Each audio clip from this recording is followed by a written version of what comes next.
Hello guys, welcome to another cheating story. We've got some really exciting cheating story. Watch until the end, you'll be shocked as the last bit will blow your mind. About 2 years ago, I filed for divorce for what I still believe to be a perfect reason. I discovered evidence that suggested my wife was seriously considering a career as a sugar baby prostitute. I discovered one profile that included her photo and details. Her first reaction to the divorce news was humor, and she assured him she would be fine. The news that I had called her a prostitute and was seeking sole custody had made her very angry. We were, of course, amid a cross-country relocation. My son and I moved into our apartment when we got to the new place. I figured she'd sign up for a new account, and sure enough, she did. I made up an alternative. After she confirmed my suspicions that it was indeed her, I could view her profile, including several photos that had previously been hidden. We hit it off, set up 2 weekly get-togethers, and gave her my address. Our son was supposed to see her that day.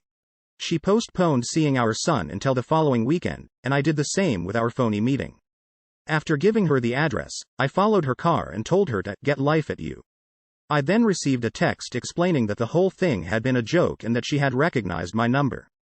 Selfies were sent in the conversation, and she claimed that she wasn't perfect but was still down for most real things, but there was never any indication that any of this was a joke. She gave up on that idea, and she's now working as a waitress or bartender or something. Months have passed, and I imagine she has begun to see that being a single parent isn't ideal. She starts sending me texts about how much she loves and misses me and how we need to get back together. There's more to this story than meets the eye. Nonetheless, that is the primary information that remains after so much time has passed. What she did had less of an impact on me emotionally and, consequently, less importance. I'd rather try reconciling with her than finalizing the divorce. This is obviously stupid, but I have to do it anyway. I have a son with her and am in a very fortunate position in my life and career. It would be foolish to even consider getting back with her, divorce or no divorce. Just what the hell is wrong with me? I don't know why I'm feeling this way. This girl has a lot of warning signs. Since then, I've gone out and met other women. I've slept with 2 of them, but I'm not dating or interested in them. I think about the possibility of reconciling with her every day. I've finished the books. Regardless of the choices I've made in the past, the things she's done since we split up, or the fact that it would be too risky to reconcile with her, I've examined the evidence. Seeing her every time she picks up my son affects me, and I don't know why. I was expecting to get better and more motivated with time. 1.5 years after the divorce, I am still working out 23 times a week, but I have lost all motivation. While we were married, I discovered that my then wife used me as a sugar daddy. He behaved in this manner for the first 2 years of our marriage. We had a child during this time, and I ended up with 80% custody of him after we split up. The situation was difficult for everyone, but especially for me. We made some attempts at reconciliation after separating but before filing for divorce, but I lost interest.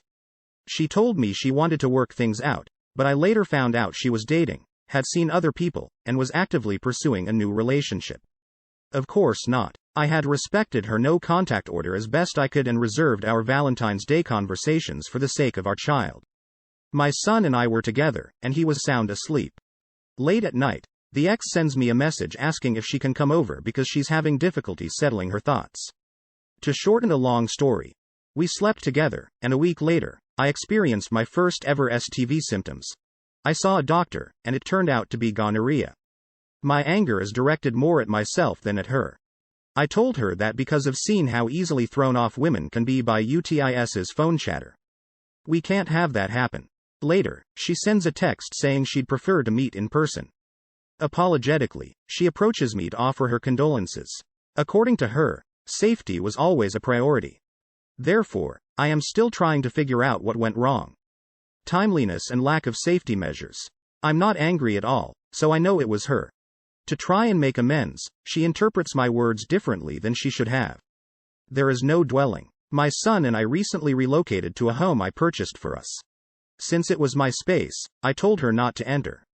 It bothers her a lot, and she hates it. After weeks of her repeated pleading, I gave in. She typically visits on Friday and Saturday nights before going out dressed to tease. The holiday weekend of Memorial Day was supposed to be her time with the child. She texted me late on a Friday night to say she couldn't make it to a video call with him. On Saturday, when you made your request, I was sound asleep and missed 2 calls. All day on Sunday, there was no response. I asked her about it on Monday, and she said she was sick and couldn't talk. She called and video chatted with our son in the following 3 hours. She owns the week starting on Monday. To this day, she still feels ill in the afternoon. Roughly 1 hour drive from my house is where I go to stock up on groceries. While out and about, I bumped into the friend's husband she said was taking care of her. I offered assistance when she claimed she was sick, but she said her XXX was there to support her XXX husband. Even though I've only met him once, over a year ago, when X brought the kid along, I have no idea how or why I bumped into him. When I asked about his wife, he said she had gone out of town to a party. X faked being sick for the weekend so he could attend the party. I'm fine with her going out and having fun. It was even worse when it affected my son, and I had to lie to him about it. I refuse to normalize her behavior by providing cover for her. Likewise, this really irritates me.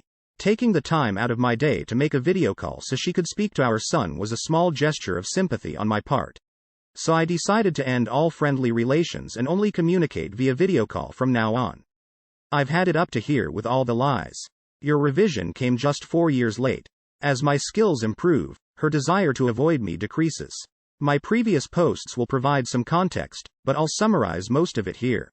To kick things off, I'd like to talk about how my life has changed since my divorce. Wrestling with my son is more important than ever. He is growing up fast. The administration was concerned about him because he wanted to start wrestling other students and would always win. Every moment I get to spend with him is precious to me. Now that I've earned my master's degree, completed some technology-related certificates, and started a new job with a substantial salary increase, my wife and I are proud homeowners of our first home. After reaching my heaviest weight of 215 pounds at 5 feet 10 inches, I dedicated myself to the gym and am now dating at a more manageable 175 pounds. My self-assurance is slowly returning. I don't feel quite ready to start dating yet. I've had many one-night stands but no long-term relationships. She is a very attractive woman. She's had a few successful procedures that have improved her attractiveness. She was a waitress with no prospects when we broke up, but she went into the construction business, and now she lives in an expensive part of town, drives 2 cars, for work and pleasure, and lives in luxury. She probably got her job, connections, or whatever from a sugar daddy or sugar mommy she met and used to launder her money. From serving in a bar and making $1,000 per week to earning $8,000 per month or more is within reach. My problem is that she keeps making attempts to reconnect. She's got a great life, full of party trips, etc. Nevertheless, she keeps coming back because my son is her father and because I am her mother. The last thing I want to do is be polite and shut the door in her face, but I also don't know what else to do with her that won't drive something like her to kill itself. Her justifications for everything she does are aimed at making her actions seem less significant. Simply put, they kissed. You have experience kissing females, correct? The development of an STD was possible for anyone.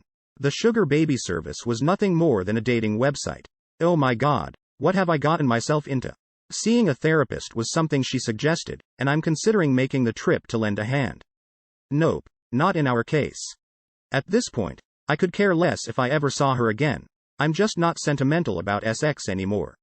It's a stupid and potentially dangerous move, but I don't know what else to do to make her want to date someone else. In advance, I appreciate it. Reddit. Comments by the readers. Sorry, I must have missed something. You worry about her suicidal tendencies, despite her living her life according to her own terms and having a guy who ensures she has a good month to spend. If you ever considered having sex with her again after she cheated on you and gave STD and lied to your face when you were already separated, the man and not she is the issue. The issue is how you perceive her. She's the one who gave birth to your kid. This concludes the discussion. If she calls and you don't answer yes when she asks if it's about the child, you should hang up and cut all ties with her. She knocks on your door unexpectedly. Is the child at the center of your concerns? Please do not open the door. Instead, push her as far away from you as possible so that you can put this chapter of your life behind you. A minor update is long overdue. As a result of my mother's habit of insulting me in front of my son, we no longer spend much time together. My request for her to cease was met with the same resistance as if I had asked her to increase the frequency with which she engaged in the behavior rather than alter it.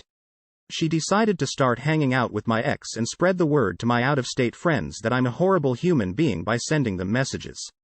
I don't think so. There is so much love in me, but I don't think my ex or my mom deserves it, and I'm nervous around new women because of it.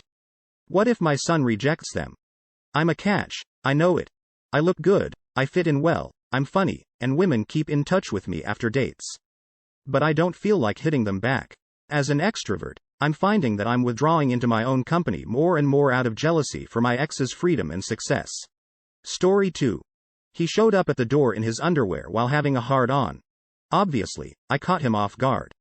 When I saw her, I handed her $20 and told her to hail an Uber. The answer is yes, she did. She wouldn't even look at me, but she finally left. I was at a loss for what to do next. From what I know, he only cheated once in the past few years, but after he admitted it and we went through counseling, I started to trust him again. While I was away at a work conference for 4 days, he **CKED around with another woman. And he claims he doesn't even know her full surname. He was the one who brought her inside. The sense of betrayal and hurt is crushing. My pride has been shattered, and I feel like a total failure. I hope to move on from this. While that's happening, though, damn your heart. I have no choice but to end communication. I'm confused and about to explode. Underneath my grief and disbelief, I can sense it. I've been sober for over 15 years, and while I've endured a lot of crap without relapsing, this betrayal is harrowing. It's been a long time since I've felt so vulnerable. What's up, guys and gals? I really appreciate your encouraging comments and suggestions. Having finally realized what kind of person he is, I feel much better today.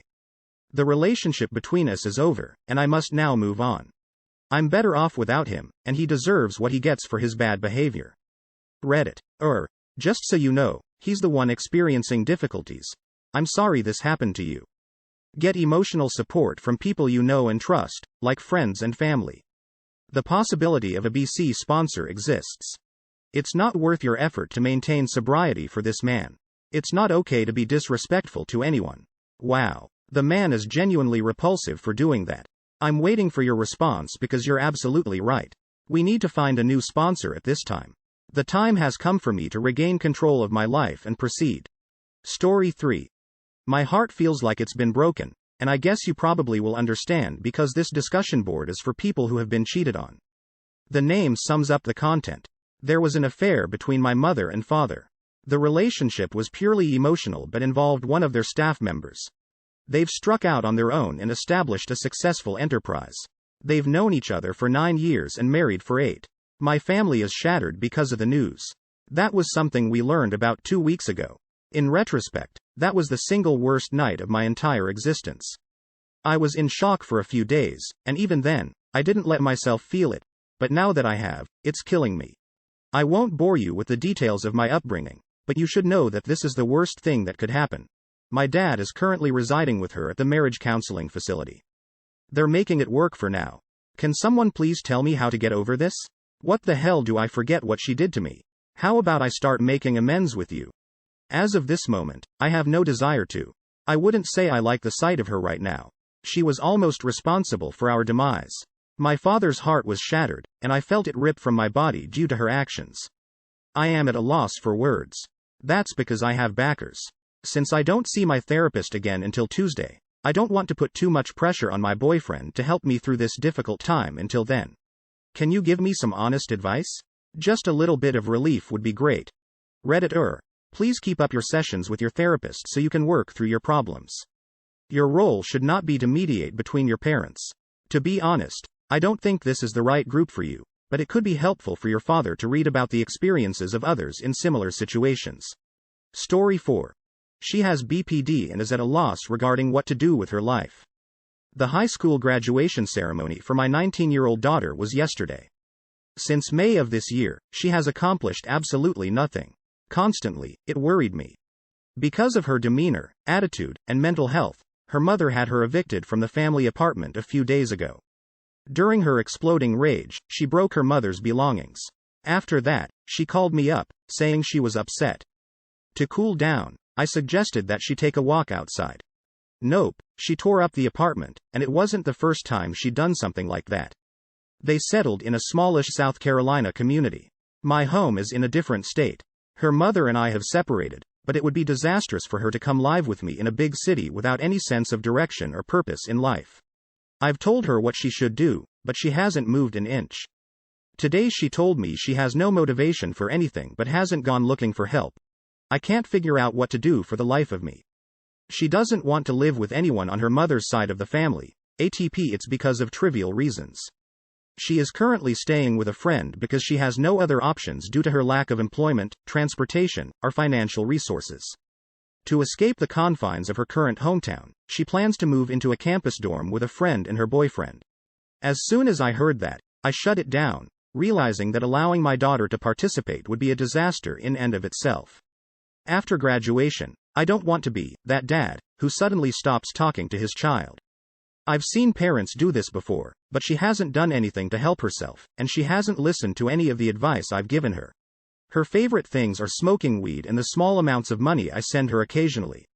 I know, right? I don't know what to do.